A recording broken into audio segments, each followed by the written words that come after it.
आज हम सभी का सौभाग्य है कि स्वतंत्रता दिवस आज पूरा हिंदुस्तान हर्षोल्लास के साथ, उत्साह और उमंग के साथ, आनंद के साथ आजादी का समारोह मना रहा है। और इस अवसर पर बलिदानियों को याद करने का दिन है, क्रांतिकारियों को याद करने का दिन है, स्वतंत्रता संग्राम सेनानियों को याद करने का दिन है। आज उन्हें नमन करने का, प्रणाम करने का, श्रद्धांजलि करने का दिन है। उन बलिदानियों के प्रति, उन शहीदों के प्रति जिनके शहादत की बदौलत उन्होंने हंसते हंसते अपने गले में फांसी का फंदा लगा करके खुद को बलिदान कर दिया कि हमें जीवन दान मिल पाए। उन क्रांतिकारियों ने अपने प्राणों की आहुति दे दी, स्वयं मर गए क्योंकि हम सुकून से जी सके। उन्होंने अपने मस्तक पर कसम बांध लिया कि हमारे बच्चे, आने वाली पीढ़ियां अपने माथे पर सेहरा सजा सके, अपने माथे पर सेहरा पा सके। तो आज मैं उन समस्त वीर सपूतों को जिनके बदौलत आज हम प्रखर रूप में स्वतंत्र होकर के अपने विचारों को, अपने अभिव्यक्ति को यहाँ व्यक्त कर रहे हैं, मैं उन सभी अमर सपूतों को नमन करता हूँ, तो श्रद्धांजलि अर्पित करता हूँ। और ये कहते हुए कि जमीन पर घर बना लिया मगर जन्नत में रहते हैं, ये उन शहीदों की बदौलत है, ये उन क्रांतिकारियों की बदौलत है, ये उन अमर वीर सपूतों की बदौलत है जिन्होंने माँ भारती के चरणों में अपना बलिदान दे दिया, अपना सर चढ़ा दिया। जमीन पर घर बना लिया मगर जन्नत में रहते हैं, शहीदों की शहादत से बड़ी रौनक में रहते हैं। न कोई बम, न बारूद, न आतंक का साया, न कोई बम, न कोई बारूद, न आतंक का साया। हमारी खुशनसीबी है कि हम भारत में रहते हैं, हमारी खुशनसीबी है कि हम भारत में रहते हैं। ये हमारा सौभाग्य है, इस मिट्टी पर हमारा जन्म हुआ। पूरा विश्व जहां आतंक से आतंकित है, पूरे विश्व में जहां नफरतों का आतंक फैला हुआ है, हाहाकार मचा हुआ है, आज हिंदुस्तान पूरे विश्व को चैलेंज करते हुए, पूरे विश्व को संदेश देते हुए मोहब्बत के साथ अपना स्वतंत्रता दिवस मना रहा है और अपना जीवन यापन कर रहा है और विकास के नए नए आयाम और इतिहास बन रहा है। हमें आज ये सोचने की जरूरत है कि कैसे कैसे लोगों ने किन स्वरूपों में देश को आहुति की बलिदान दिया, तो यह स्वर्णिम अवसर हमारे जीवन में आया। बहुत सारी कहानियों का जिक्र हम लोग करते हैं। गुरु गोविंद सिंह के 4 बच्चे, 2 बच्चों को जो युद्ध में मारे गए और 2 बच्चों को मुगलों ने पकड़ा लिया। आइए देखो सिंह जी भैया, 2 बच्चों को मुगलों ने पकड़ा लिया और उनसे कहा कि तुम अगर जिंदा चाहते हो खुद को तो मेरा धर्म स्वीकार करो। गुरु गोविंद सिंह के 2 बच्चों ने धर्म परिवर्तन करने से अस्वीकार कर दिया और कहा कि मर जाना स्वीकार है, लेकिन मैं धर्म के साथ और देश के साथ गद्दारी नहीं कर सकता। मुगलों ने आदेश किया कि इन्हें दीवार में चुना दिया जाए। 2 बच्चों को उठा करके 2 तरफ से दीवार में चुनाया जाने लगा। एक छोटा बच्चा, एक छोटा और एक बड़ा, 2 भाई, एक थोड़ा बड़े से एक बीता छोटा था। जब उसके कंधे तक वो दीवार चलते हुए गई तो बड़ा वाला बच्चा रोने लगा। छोटा बच्चा जब देखा कि उसके गालों पर बड़े भाई के आंसुओं के मूंछ टपक रहे हैं तो उसने आश्चर्यचकित होकर के कहा कि भैया क्या आपको मरने से डर लगता है? हम देश के नाम पर, धर्म के नाम पर, हिंदुस्तान के नाम पर, अपनी पवित्र माटी के नाम पर कुर्बान होने जा रहे थे और आज फटक फटक कर रो रहे हैं। ये सही नहीं है। हमारे 2 भाइयों ने बलिदानी की है, हमारे पिता ने कुर्बानी की है, आज हमें कुर्बानी देने की बात आई है तो आप रो रहे हैं। बड़ा भाई कहा कि मेरे भाई मैं इसलिए नहीं रो रहा कि देश धर्म के नाम पर आज कुर्बान होने जा रहे हैं। मैं तो तेरे सौभाग्य पर और अपने दुर्भाग्य पर आंसू बहा रहा हूं। इस दुनिया में तुम मुझसे बाद में जन्म लिए हो, लेकिन देश धर्म के नाम पर जब कुर्बानी देने की बात आती है तो तुम सबसे पहले कुर्बान होने जा रहे हो। इसलिए मैं रो रहा हूं, इसलिए आती है।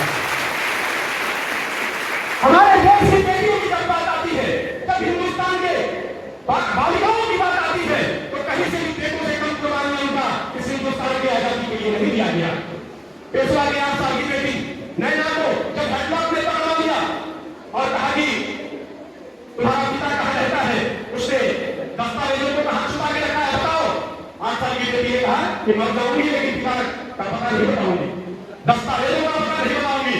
हेडलॉक ने कहा कि ये बहुत गुस्ताख लड़की है, इसके शरीर पर पेट्रोल गिराओ और इसको जलाओ। ये ऐसे नहीं मानेगी, ऐसे दस्तावेजों का पता और पिता का पता नहीं रहेगी। नैना के चेहरे पर सिकन तक नहीं आई और हेडलॉक के सिपाहियों ने पेट्रोल गिराया उस लड़की के ऊपर। माचिस की तेली हेडलॉक में जला कर उसके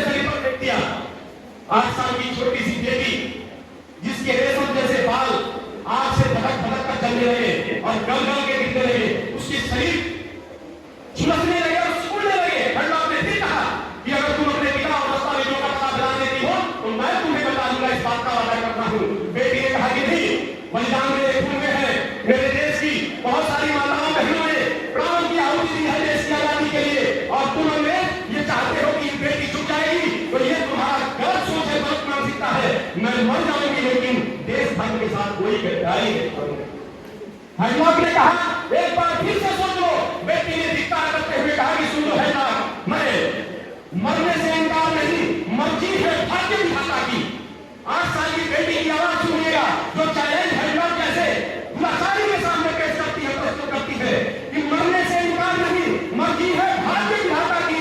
अरे मैं बेटी नहीं हूं पेशवा की, बेटी हूं भारत माता की। मैं बेटी नहीं हूं पेशवा की, बेटी हूं भारत माता की। और भारत मां के बेटों में इतनी ताकत है, इतनी हिम्मत है कि वो जो चाहे वो कर सकते हैं, हर तूफानों का सामना कर सकते हैं, और किया है। और यही वजह रहा है कि हमारा देश कई सौ वर्षों तक गुलामी का दर्द झेलने के बाद आज आजादी में सांस ले रहा है, आजाद होकर के जी रहा है। हमारी उदारता रही,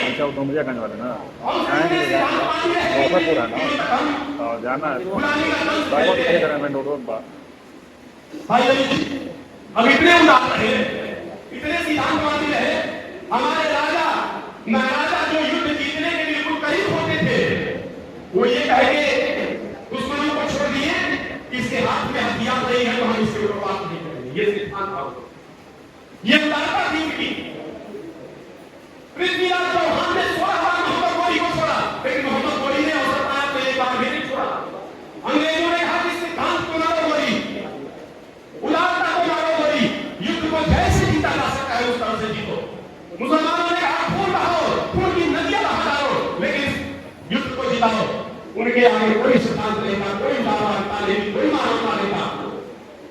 लेकिन हमारे हिंदुस्तान के शहीदों ने, बलिदानियों ने उदारता दिखाई, सिद्धांत दिखाया।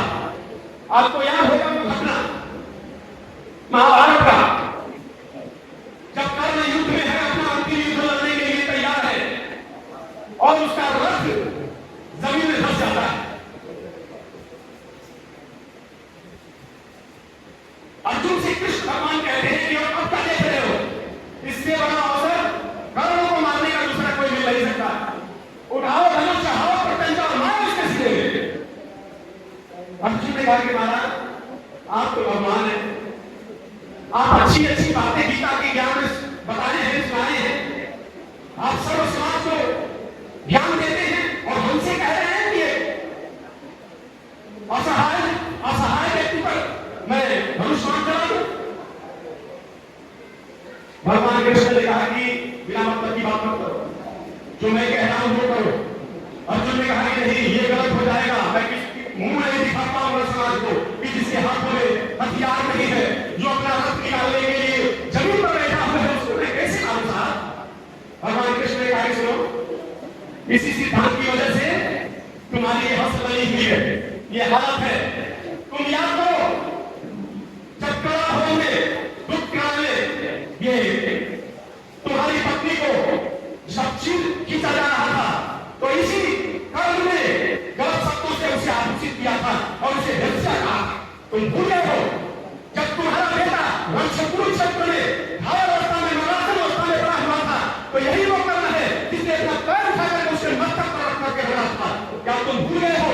उदारता उसके सामने दिखाओ, सिद्धांत उसके सामने दिखाओ कि अगर भी सिद्धांतवादी हो, अगर भी उदार हो, अरे ये दुराचारी है, ये अधर्मी है, उठाओ धनुष, चढ़ाओ प्रत्यंचा और फाड़ दो उसका सीना। तब अर्जुन ने उठाया धनुष और गिरे हुए कर्ण को उसका गर्दन उतार दिया उसके सामने। मैं आप सभी से कहता कि सिद्धांत की बात उसी के साथ करना जो सिद्धांतवादी है, उदारता की बात उसी के साथ करना जो उदारता अपने सिरे रखता हो, और मोहब्बत की बात केवल उसी से करना जो मोहब्बत का सम्मान करता हो। जो नफरत मार्केट में बेच रहा हो, जो नफरत समाज में फैला रहा हो, उसके साथ मोहब्बत जैसे बर्ताव करने का कोई स्थान नहीं है। और जिन्होंने गलत लोगों के साथ अच्छा व्यवहार किया है, वो आज गले निकले हैं, वो आज मर रहे हैं और सड़कों पर घूम घूम कर अपने जीवन का भीख मांग रहे हैं। न तेरा है न मेरा है, ये हिंदुस्तान सबका है। मैं थोड़ा सा उदार हूं इस मामले में। अरे भैया का प्रेम से देता रहता, थोड़ी उदारता में जोर बढ़ जाती। न तेरा है न मेरा है, ये हिंदुस्तान सबका है।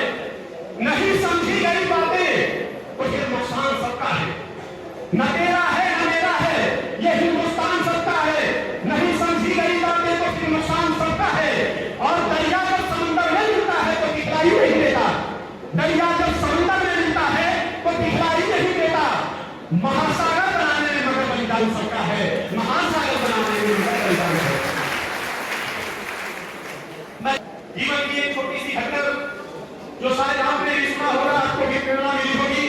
मैं भी जब जब इस घटना का जिक्र करता हूँ और सुनता हूँ तो मेरे जीवन में खड़े हो जाते हैं, राष्ट्रवादिता जागृत हो जाती है और हिंदुस्तान के प्रति एक असीम सा मोहब्बत कर रहे हैं।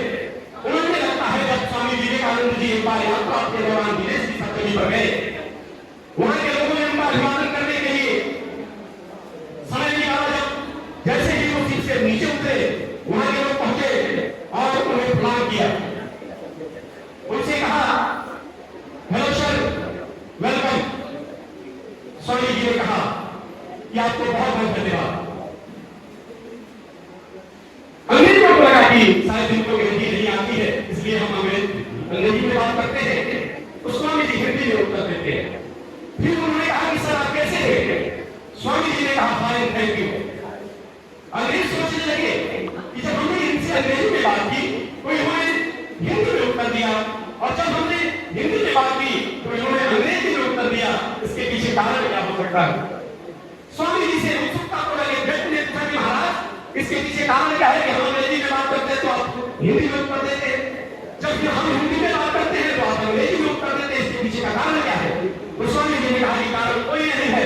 बड़ी दृढ़ता के साथ उत्तर दिया कि जब तुमने अंग्रेजी में बात की मैंने हिंदी में बात की, जब तुमने हिंदी में बात की तो मैंने अंग्रेजी में बात की, इसके पीछे कारण बस इतना है कि जब तुमने अपनी माँ का सम्मान किया तो मैंने अपनी माँ का सम्मान किया, और जब तुमने मेरी माँ का सम्मान किया तो मैंने तुम्हारी माँ का सम्मान किया। ये है हिंदुस्तान का मोहब्बत जो देश के हमारे सुना हमारे विद्वान ने जाकर के विश्व में इस देश की माटी के रोज को फैलाने का काम किया। और मैं बस ये चंद पंक्ति आपको इनको शब्द समर्पित करते थे और मेरी शहीदों को समर्पित करते हुए की बात करता हूँ। इसी कवि ने बड़ी शानदार पंक्ति लिखी है कि नौसेना का कुछ न कुछ इंसान होना चाहिए, बंद कमरे में भी रोशनदान होना चाहिए, और वो जो मन पर है चलो है मान है तो ठीक है, अरे हम पढ़े लिखों को तो इंसान होना चाहिए, और हिंदू मुस्लिम सिख ईसाई जो लिखा हो माथे पर सबसे पहले सिरे पे हिंदुस्तान होना चाहिए, सबसे पहले सिरे पे हिंदुस्तान होना चाहिए। और मैं सौभाग्यशाली हूँ, आपको इस बात का गर्व करना चाहिए, आपको इस बात पर नाज होना चाहिए कि आप हिंदुस्तान की माटी पर जंग लेकर गए और स्वतंत्रता दिवस के इतने खूबसूरत समारोह का हिस्सा बने पड़े हैं। संस्कृत के ऊपर क्या बहुत सारे साथियों को याद होगी, टिकायन की देवाती की पिताजी धन्या सुनते भारत भूमि भागे स्वर्गा प्यारा अश्वरा भारत भूते भुवंती हुआ पुरुषा सुनता। ये वही हिंदुस्तान की माटी है जहाँ स्वयं स्वर्ग लोक से देवता भी इस धरती पर जन्म लेकर के